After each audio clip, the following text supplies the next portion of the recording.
Hello दोस्तों, मैं अनामिका सिंह स्वागत करती हूं आप सबका आपके यूट्यूब चैनल नॉलेज कॉर्नर में। फ्रेंड्स, बायोलॉजी के महत्वपूर्ण प्रश्नों के साथ आज का प्रश्न हम कल के होमवर्क के प्रश्न के साथ शुरू करेंगे। कल के होमवर्क में मैंने आपको क्वेश्चन दिया हुआ था कि कोशिकांग जिसमें एक कोशिका में वायु शोषण होता है वो क्या कहलाता है, वो कौन सी कोशिकांग है, वो कौन सा ऑर्गेनेल्स है जिसमें एरोबिक रिस्पायरेशन होता है। इसका जो सही जवाब हो जाएगा वो हो जाएगा ऑप्शन डी। ऑप्शन डी यानी कि माइटोकॉन्ड्रिया। माइटोकॉन्ड्रिया में एरोबिक रिस्पायरेशन देखने को मिलता है। अब हम स्टार्ट करेंगे आज के अपने नए प्रश्नों के साथ। तो आप वीडियो को लाइक कर दीजिए, ज़्यादा से ज़्यादा शेयर करिए और लास्ट तक बने रहिएगा। पहला क्वेश्चन है, one of the following is the smallest organelles in a cell. एक कोशिका में निम्नलिखित में से एक लघुत्तम कोशिकांग होता है। लाइसोसोम, स्फेरोसोम, पैराक्सीसोम या फिर राइबोसोम। तो जब से सबसे छोटी कोशिका आपसे पूछा है, सबसे छोटा कोशिकांग, सबसे छोटा ऑर्गेनेल्स कौन सा होता है। कोशिका में सबसे छोटा ऑर्गेनेल्स जो होता है वो होता है राइबोसोम। ऑप्शन बी इसका सही जवाब हो जाएगा। राइबोसोम सबसे छोटा होता है और यह एंडोप्लाज्मिक रेटिकुलम पे पाया जाता है। राइबोसोम प्रोटीन बनाने का कार्य करता है, इसे प्रोटीन फैक्ट्री भी कहते हैं। नेक्स्ट क्वेश्चन है, वायवीय श्वसन के दौरान सबस्ट्रेस स्तर फास्फोलीकरण होता है, यानी कि during aerobic respiration the substrate level phosphorylation take place in. तो जो होता है ये होता है कोशिका द्रव और माइटोकॉन्ड्रिया दोनों में, ठीक है। एरोबिक रिस्पायरेशन के दौरान कोशिका द्रव यानी कि साइटोप्लाज्म और माइटोकॉन्ड्रिया दोनों में ही फास्फोराइलेशन होता है, ठीक है। इस प्रक्रिया के दौरान एटीपी का निर्माण होता है और ग्लाइकोलिसिस की प्रक्रिया में दो सबस्ट्रेस लेवल फास्फोरीकरण पाया जाता है। ओके, नेक्स्ट क्वेश्चन है, शुक्राणु का एक्रोसोम किससे व्युत्पन्न होता है। लाइसोसोम, पैराक्सीसोम, सेंट्रियोल या गोल्गी बॉडी। शुक्राणु का यानी कि acrosome of sperm is divert from. इसका जो सही जवाब हो जाएगा वो हो जाएगा ऑप्शन डी, गोल्गी बॉडी। शुक्राणु का जो एक्रोसोम होता है वो गोल्गी बॉडी द्वारा व्युत्पन्न होता है, ठीक है। गोल्गी बॉडी की गुहिकाओं में अनेक प्रकार के एंजाइम्स तथा पॉलीसेक्राइड पाए जाते हैं। किस में पाए जाते हैं, गोल्गी बॉडी में, ठीक है। गोल्गी बॉडी को ही गोल्गी काय के नाम से जाना जाता है और इसमें हार्मोन स्रावित होता है। आप यहाँ पे देख पा रहे हैं एक स्पर्म का डायग्राम है और स्पर्म जो होता है ये 3 भागों में डिवाइड होता है। यहाँ से भी क्वेश्चन बनता है कि स्पर्म कितने भागों में डिवाइड होता है। स्पर्म 3 भागों में डिवाइड होता है। इस ऊपर वाले पार्ट को हेड कहते हैं, उसके बाद मिडिल पीस होता है जिसे नेक कहते हैं और उसके बाद ये बॉडी होती है, ठीक है। इसे टेल भी कहा जाता है। आपसे यहाँ से सबसे इम्पॉर्टेंट जो क्वेश्चन होता है वो पूछता है कि ह्यूमन स्पर्म में न्यूक्लियस कहाँ पाया जाता है। तो न्यूक्लियस जो होता है वो उसके हेड वाले पार्ट में पाया जाता है। अगर वहीं आपसे पूछ लिया जाए कि माइटोकॉन्ड्रिया कहाँ प्रेजेंट होता है तो माइटोकॉन्ड्रिया मिडिल में यानी कि नेक वाले पार्ट में प्रेजेंट होता है। ओके, नेक्स्ट क्वेश्चन है, एक्रोसोम बना होता है गोल्गी बॉडी से, माइटोकॉन्ड्रिया से, राइबोसोम से या सेंट्रियोसोम से। तो अभी हम लोगों ने देखा एक्रोसोम किसका बना होता है, गोल्गी बॉडी का। गोल्गी बॉडी जिसे गोल्गी काय भी कहा जाता है। कैमिलो गोल्गी ने इसकी खोज 1898 में की थी। गोल्गी बॉडी को लाइपोप्रोटीन भी कहा जाता है, इसी का दूसरा नाम क्या है, लाइपोप्रोटीन, ठीक। नेक्स्ट क्वेश्चन है, एक न्यूक्लियोसोम बना होता है डीएनए आरएनए हिस्टोन से, DNA only, DNA and non histone या डीएनए प्लस हिस्टोन। आपसे पूछा न्यूक्लियोसोम के बारे में, एक न्यूक्लियोसोम किसका बना होता है। न्यूक्लियोसोम होता है वो डीएनए प्लस हिस्टोन से बना होता है, ठीक है। एक न्यूक्लियोसोम किसका बना होता है, डीएनए प्लस हिस्टोन का बना होता है। वुडकॉक नाम के एक साइंटिस्ट थे, क्या नाम था उनका, वुडकॉक। और उन्होंने 1973 में, कब में, 1973 में इलेक्ट्रॉन माइक्रोस्कोप जो होता है उससे इसकी संरचना को देखा था। नेक्स्ट क्वेश्चन है, राइबोसोम की उप इकाइयों में एमआरएनए जुड़ते हैं। एमआरएनए F2 की उपस्थिति में जुड़ते हैं, ठीक है। राइबोसोम की जो उप इकाइयाँ हैं, जो सब यूनिट्स हैं, उसमें एमआरएनए जो जुड़ते हैं वो F2 की उपस्थिति में जुड़ते हैं। ऑप्शन बी इसका सही जवाब हो जाएगा। नेक्स्ट क्वेश्चन है, which of the following organelles is divide of DNA it is capable of duplication. निम्नलिखित में से कौन सा कोशिकांग डीएनए रहित होने पर भी द्विगुणन में सक्षम है। प्लाज्मिड, माइटोकॉन्ड्रिया, सेंट्रियोल या केंद्रक। ये आप यहाँ पे देख पा रहे हैं पीजीटी बायोलॉजी 2009 और यूपीएससी प्री 2008 में पूछा गया प्रश्न है। तो इसका जो सही जवाब हो जाएगा वो हो जाएगा सेंट्रियोल। सेंट्रियोल में डीएनए अनुपस्थित होता है, सेंट्रियोल में डीएनए नहीं पाया जाता है, लेकिन फिर भी वो नया सेंट्रियोल बनाने में सक्षम होता है। ओके, इसका सही जवाब है ऑप्शन सी। नेक्स्ट क्वेश्चन है, सेंट्रियोल भाग लेते हैं प्लेट निर्माण में, स्पिंडल निर्माण को प्रारंभ करने में, केंद्रक निर्माण को प्रारंभ करने में, या कोशिका विभाजन में। तो जो सेंट्रियोल होते हैं वो स्पिंडल फाइबर के निर्माण में सहायक होते हैं, ठीक है, स्पिंडल निर्माण में सहायक होते हैं। ऑप्शन बी इसका सही जवाब हो जाएगा। सेंट्रियोल किसमें भाग लेते हैं? स्पिंडल निर्माण में। नेक्स्ट क्वेश्चन है, कौन सा कोशिकांग वायवीय श्वसन का स्थल है, यानी कि एरोबिक रिस्पायरेशन कहाँ पे होता है? क्लोरोप्लास्ट, राइबोसोम, माइटोकॉन्ड्रिया या एंडोप्लाज्मिक रेटिकुलम।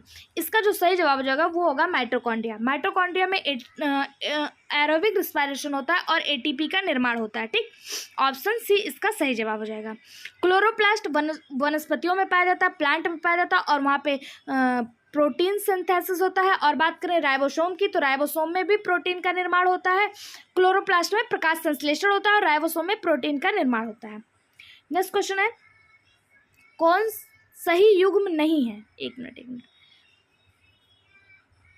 पूछा है कौन सा सही मैच नहीं है? पोटेशियम पंप है, पैसिव ट्रांसपोर्ट।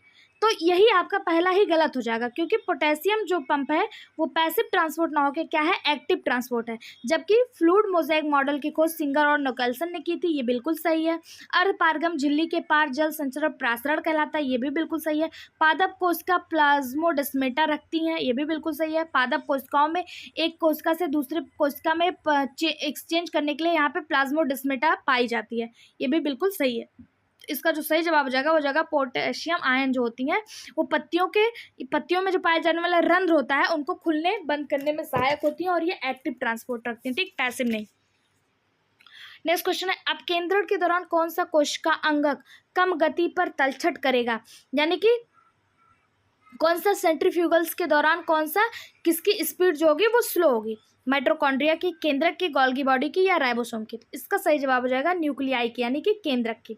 ऑप्शन बी इसका सही जवाब हो जाएगा।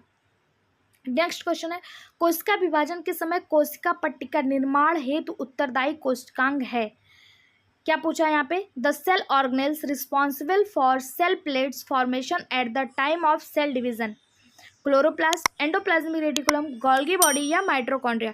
तो इसका सही जवाब हो जाएगा गोल्गी बॉडी। ऑप्शन सी इसका सही जवाब है। कोशिका विभाजन के समय जो सेल प्लेट्स का निर्माण होता है, सेल प्लेट्स का फॉर्मेशन होता है, उसके लिए जो ऑर्गेनेल्स हेल्पफुल होता है वो होता है गोल्गी बॉडी। ऑप्शन सी इसका सही जवाब है। गोल्गी बॉडी को ही traffic police of the cell के नाम से जाना जाता है। अगर आपसे पूछा जाए traffic police of the cell किस ऑर्गेनेल्स को कहते हैं, तो इसी गोल्गी बॉडी को ट्रैफिक पुलिस कहते हैं। इसी का दूसरा नाम लाइपोप्रोटीन भी है। नेक्स्ट क्वेश्चन है, निम्नलिखित में से कौन सा कोशिकांग एकल जीवद्रव्य कला युक्त होता है? क्लोरोप्लास्ट, लाइसोसोम, माइटोकॉन्ड्रिया या न्यूक्लियस। तो इसका जो सही जवाब हो जाएगा वो हो जाएगा ऑप्शन बी, लाइसोसोम। लाइसोसोम की खोज डी डुबे ने 1955 में की थी। लाइसोसोम की खोज कब हुई? 1955 में। किसने की? डी डुबे ने, ठीक है। और ये क्या है? एकल बॉडी है, ठीक है, एकल बॉडी। लाइसोसोम कैसी है? एकल बॉडी है, यानी कि एक मेम्ब्रेन से घिरी हुई है, सिंगल मेम्ब्रेन से घिरी हुई है। नेक्स्ट क्वेश्चन है, कार्ट व्हील संरचना दर्शाता है राइबोसोम, लाइसोसोम, सेंट्रियोल या न्यूक्लियस। तो इसका सही जवाब हो जाएगा ऑप्शन सी, सेंट्रियोल। सेंट्रियोल जो होता है ये कार्ट व्हील स्ट्रक्चर दिखाता है। ये आपका कार्ट व्हील स्ट्रक्चर है जो आपका बैलगाड़ी के पहिए के आकार का होता है, और ये स्ट्रक्चर कौन दिखाता है? सेंट्रियोल दिखाता है। नेक्स्ट क्वेश्चन है, कोशिकांग जो शुक्राणु के मध्य भाग में पाए जाते हैं। देखिए अभी मैंने आपको शुक्राणु यानी कि स्पर्म का एक डायग्राम दिखाया था, जिसमें मैंने आपको बताया था मध्य वाला भाग जिसे नेक रीजन कहते हैं, उसमें क्या क्या पाया जाता है? Golgi body and ribosome, lysosome, ribosome, endoplasmic reticulum, mitochondria and centriole. तो हमने देखा था कि मिडिल पार्ट जो ये हेड वाला पार्ट था, उसके बाद वो जो ये मिडिल वाला पार्ट था, और उसके बाद टेल था। तो हमने क्या देखा था? हेड पार्ट में न्यूक्लियस पाया गया था, मिडिल वाले पार्ट में माइटोकॉन्ड्रिया एंड सेंट्रियोल प्रेजेंट था, और टेल वाले पार्ट में वो था प्लाज्मा मेम्ब्रेन प्रेजेंट था। तो इसका जो सही जवाब जाएगा वो हो जाएगा option C, mitochondria and centriole. Option C इसका सही जवाब है। स्पर्म में मुख्यतः 3 भाग होते हैं, हेड, मिडिल और टेल। 3 पार्ट होते हैं। हेड में क्या क्या पाया जाता है? केंद्रक, गोल्गी बॉडी हेड में पाया जाता है। मिडिल में क्या पाया जाता है? माइटोकॉन्ड्रिया और सेंट्रियोल मिडिल में पाया जाता है। अगर वहीं आपसे पूछ ले टेल में क्या पाया जाता है, तो एक्सियल फिलामेंट टेल में पाया जाता है, ठीक है। ये आखिरी भाग होता है स्पर्म का। नेक्स्ट क्वेश्चन है, सिकुड़ी हुई रिक्तिका का प्रधान कार्य है, यानी कि the major function of contractile vacuoles is. Contractile vacuoles का सबसे मेजर कार्य क्या होता है, वो उसका सबसे मतलब प्रधान कार्य क्या है? एक्सक्रेशन, सर्कुलेशन, ऑस्मो रेगुलेशन या सभी? तो इसका जो सही जवाब हो जाएगा वो हो जाएगा option C, osmoregulation. Contractile vacuole जो होता है इसका मेन वर्क जो होता है वो ऑस्मो रेगुलेशन का होता है, ठीक है, ये ऑस्मो रेगुलेशन करता है। नेक्स्ट क्वेश्चन है, कोशिका स्रावण से होता है endoplasmic reticulum, plastid, Golgi body या nucleus? Cell secretion is done by, option C, Golgi body. Cell secretion is done by Golgi body, ठीक है। गोल्गी तंत्र को ही लाइपोकॉन्ड्रिया भी कहते हैं। गोल्गी बॉडी की खोज 1898 में कैमिलो गोल्गी ने की थी। कैमिलो गोल्गी को गोल्गी बॉडी का खोज करने के लिए 1906 में नोबेल पुरस्कार भी प्राप्त हुआ था। और इसी गोल्गी कॉम्प्लेक्स से गोल्गी बॉडी से सेल सिक्रेशन होता है। ऑप्शन सी इसका सही जवाब हो जाएगा। नेक्स्ट क्वेश्चन है, निम्नलिखित में से कौन सा कोशिकांग केंद्रक की बाहरी झिल्ली के साथ निरंतरता में रहता है? यानी कि आपसे पूछा है कि इसमें से कौन सा कोशिकांग है जो केंद्रक की बाहरी झिल्ली के साथ लगा रहता है। तो आप सभी ने देखा होगा केंद्रक है, ये केंद्रक है, इसकी बाहरी झिल्ली पे एंडोप्लाज्मिक रेटिकुलम लगा होता है। ऑप्शन बी इसका सही जवाब हो जाएगा, एंडोप्लाज्मिक रेटिकुलम, ठीक है। एंडोप्लाज्मिक रेटिकुलम की खोज किसने की? तो एंडोप्लाज्मिक रेटिकुलम की खोज पोर्टर नामक वैज्ञानिक ने 1945 में की थी। कब की थी? 1945 में। यहाँ पे आप डायग्राम के माध्यम से देख पा रहे हैं, यह आपका न्यूक्लियस है और इस न्यूक्लियस का जो आउटर मेम्ब्रेन है, इसी आउटर मेम्ब्रेन का ही डेवलपमेंट एंडोप्लाज्मिक रेटिकुलम है। और इसी एंडोप्लाज्मिक रेटिकुलम पे आपका राइबोसोम पाया जाता है, जो सबसे छोटा ऑर्गेनेल्स है और प्रोटीन फैक्ट्री का भी कार्य करता है, यानी कि प्रोटीन निर्माण में भी सहायक होता है, ठीक। और जिस एंडोप्लाज्मिक रेटिकुलम के जिस पार्ट पर राइबोसोम प्रेजेंट नहीं होता उसे स्मूथ एंडोप्लाज्मिक रेटिकुलम कहते हैं, और जहाँ पे राइबोसोम प्रेजेंट होता है उसे रफ एंडोप्लाज्मिक रेटिकुलम कहा जाता है। नेक्स्ट क्वेश्चन है, डीएनए किसमें नहीं मिलता? केंद्रक में, राइबोसोम में, लवक में या माइटोकॉन्ड्रिया में? तो डीएनए केंद्रक में प्रेजेंट होता है, प्लास्टिड में भी प्रेजेंट होता है, माइटोकॉन्ड्रिया में प्रेजेंट होता है, जबकि राइबोसोम में डीएनए नहीं पाया जाता है। देखिए हमारी बॉडी में जितने भी ऑर्गेनेल्स हैं उसमें न्यूक्लियस, प्लास्टिड और माइटोकॉन्ड्रिया, न्यूक्लियस के पास तो डीएनए होता ही होता है, लेकिन प्लास्टिड और माइटोकॉन्ड्रिया भी अपने पास डीएनए रखते हैं। इसके अलावा अगर आपको गोल्गी बॉडी दे दे या फिर एंडोप्लाज्मिक रेटिकुलम दे दे, किसी के पास डीएनए नहीं होता है, ठीक है। राइबोसोम के अलावा अगर ये सब भी आपको दे दे तो इनके पास भी डीएनए जो होता है वो नहीं होता है। केवल न्यूक्लियस, माइटोकॉन्ड्रिया और प्लास्टिड के पास डीएनए जो होता है वो उपस्थित होता है, ठीक है। नेक्स्ट क्वेश्चन है, 40 यस तथा 60 यस राइबोसोम मिलकर बनाते हैं। 40 यस तथा 60 यस राइबोसोम मिलकर क्या बनाते हैं? तो देखिए राइबोसोम दो प्रकार के होते हैं, एक 70 यस होते हैं, एक 80 यस होते हैं। तो 40 यस और 60 यस जो होते हैं वो 80 यस मिलकर बनाते हैं। 40 यस और 60 यस जो होते हैं वो 80 यस राइबोसोम मिलकर बनाते हैं। ऑप्शन बी इसका सही जवाब हो जाएगा। 40 यस और 60 यस मिलकर क्या बनाते हैं? 80 यस मिलकर 80 बनाते हैं, ठीक है। नेक्स्ट क्वेश्चन है, रिक्तिका के चारों ओर उपस्थित कला कहलाती है। रिक्तिका के चारों ओर जो मेम्ब्रेन पाया जाता है वो क्या कहलाता है? तो वैक्यूल्स के चारों तरफ पाया जाने वाला मेम्ब्रेन टोनोप्लास्ट कहलाता है। क्या कहलाता है? टोनोप्लास्ट। ऑप्शन बी इसका सही जवाब हो जाएगा। वैक्यूल ये प्लांट सेल में बहुत बड़ा देखने को मिलता है, एनिमल सेल में बहुत छोटी मात्रा होती है वैक्यूल्स की, लेकिन एनिमल सेल में भी रिक्तिका प्रेजेंट होती है, वैक्यूल प्रेजेंट होता है लेकिन छोटी मात्रा में। और प्लांट सेल में इसका जो आकार होता है वो बहुत बड़ा होता है। इनफैक्ट प्लांट सेल का 1/3 भाग यही कवर किया होता है। ये आपका प्लांट सेल है तो उसमें इतना बड़ा आपका वैक्यूल ही पाया जाता है, लेकिन एनिमल सेल में यह छोटा सा पाया जाता है। और इसी वैक्यूल्स के ऊपरी लेयर को क्या कहा जाता है? टोनोप्लास्ट कहा जाता है। क्या कहा जाता है? टोनोप्लास्ट कहा जाता है, ठीक। नेक्स्ट क्वेश्चन है, ऑक्सीडेटिव एंजाइम अधिकतर पाए जाते हैं लाइसोसोम में, गोल्गी बॉडी में, माइटोकॉन्ड्रिया में या फिर राइबोसोम में? इसका सही जवाब हो जाएगा माइटोकॉन्ड्रिया में। ऑक्सीडेटिव एंजाइम जो होते हैं वो कहाँ पाए जाते हैं? माइटोकॉन्ड्रिया में पाए जाते हैं, ठीक है।